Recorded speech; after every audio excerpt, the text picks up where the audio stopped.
caso de los Amarillos, que es probablemente uno de los poblados más grandes de la quebrada de Humahuaca al momento de la conquista incaica, hemos estado investigando las plazas de este gran asentamiento. Lo que encontramos fueron tumbas a los antepasados. En este caso, curiosamente, 3 tumbas que eran monumentos funerarios con ajuares de gran riqueza que aparentemente eran abiertas y su contenido era renovado, o tal vez parte de los huesos de los antepasados eran retirados y exhibidos o participaban en ceremonias públicas. Quizás la cosa más sorprendente es que al momento de la llegada de los incas destruyeron masivamente estas tumbas, fueron quemadas, el contenido fue profanado, los huesos fueron molidos y quemados, como una campaña orquestada de olvido de cierta memoria o de invisibilizar los restos de una memoria que tenía una enorme importancia política.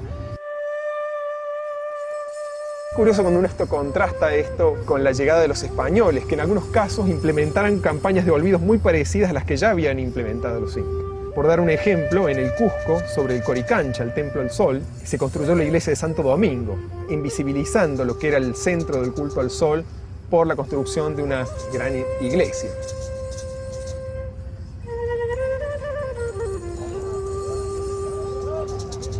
A fines del siglo XVI, los españoles se dieron cuenta que la única forma de avanzar en la evangelización, de extirpar los cultos, las idolatrías, era destruir sistemáticamente los testimonios materiales de esas idolatrías. Entonces iniciaron una campaña de documentar todas estas costumbres paganas y de destruir todo tipo de ídolo o de santuario o de lugar donde fueran practicados estos cultos. Y uno de los centros de estas campañas de idolatría fueron justamente las momias de los antepasados. Los españoles eliminaron por completo este concepto de la genealogía o de la descendencia de los poderes naturales como una fuente de legitimidad del poder. Lo que daba legitimidad al gobernante en la sociedad colonial era haber sido nombrado por las autoridades y, en última instancia, la voluntad del rey.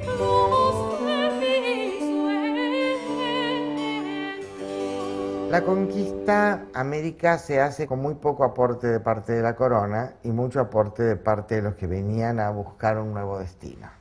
El conquistador va a recibir en premio el derecho a cobrar el tributo que todos los indígenas conquistados están obligados a pagar al rey. Entonces lo que el rey hace es ceder el tributo que el indio le debía pagar, le cede una parte de ese tributo al encomendero, a cambio de continuar sirviendo en la conquista, a cambio de obligarse a evangelizar a los indios y de cuidarlos y sanarlos.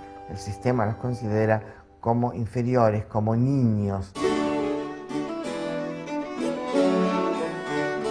El impacto de la conquista fue tremendo. Los españoles no entendían ese mundo. Claramente estaban interesados en utilizar esos pueblos directamente como mano de obra, porque de acuerdo con los principios morales básicos de la Edad Media, un caballero español no podía ensuciarse las manos trabajando, tenía que tener siervos, esclavos que trabajaran por él, y los esclavos y los siervos eran los indios, sojuzgados, dominados por las armas.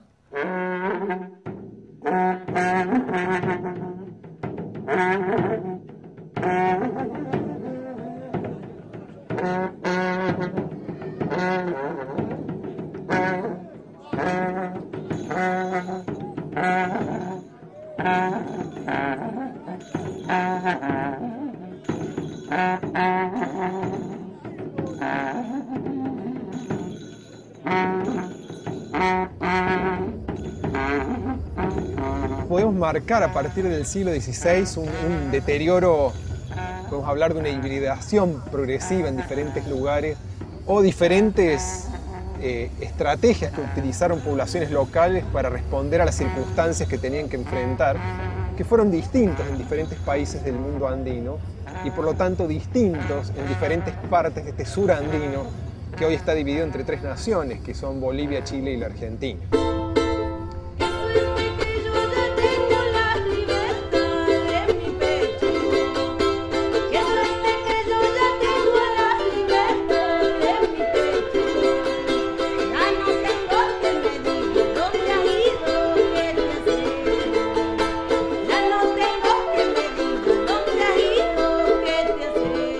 Hoy nosotros nos encontramos en el noroeste argentino con poblaciones que se reconocen como indígenas, como población originaria, con diferentes nombres, como collas, como atacamas, como mahuacas, como cloyas. Y podríamos decir que en términos de esta particularización, este proceso es muy reciente y fue disparado por este fenómeno que lo vemos en todo el país y también en toda Sudamérica de reetnización, de reemergencia y fortalecimiento de las identidades como pueblos originarios, como pueblos indígenas.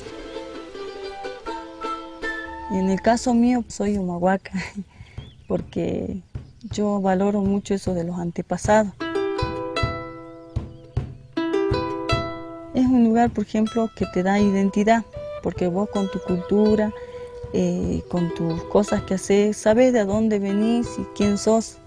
Yo creo que eso es lo importante, porque yo sé de dónde soy, quién soy.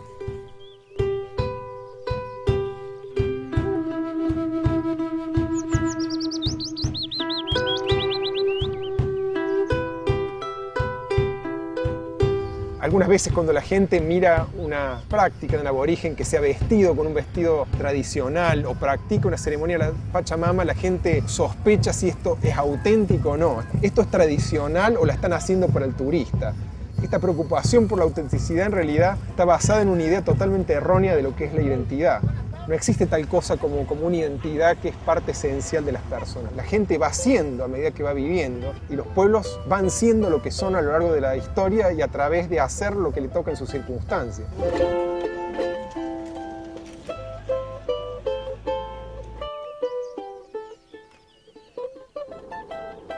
La identidad aparece del indígena es la llama, festejar la Pachamama, vestir de determinada manera, cantar en carnaval. En realidad esos son estereotipos. Lo que une todo esto son valores. La relación que hay entre abuelos y gente joven, claro que se ha perdido. Claro que hubo un cambio. Fue arrasado eso, ¿no? Desde la época colonial hasta esta época, en la época del proceso peor. Fue arrasado. La superficie. Abajo seguimos siendo lo mismo. Son como estos ríos secos, ¿no? Por abajo el agua sigue.